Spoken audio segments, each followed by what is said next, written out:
played international sports for 21 years, which was a long career. I've been in politics for 23 years.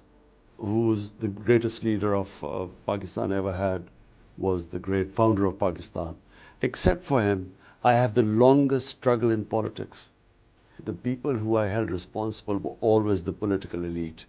You see, if the political elite is clean, then they will not have crony capitalism.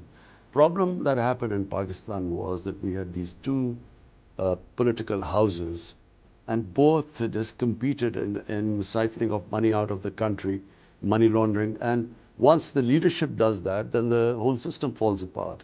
For 22 years, I struggled, built my own party. It was the only time a party has broken through a two-party system. The struggle which I've been through, which equips me.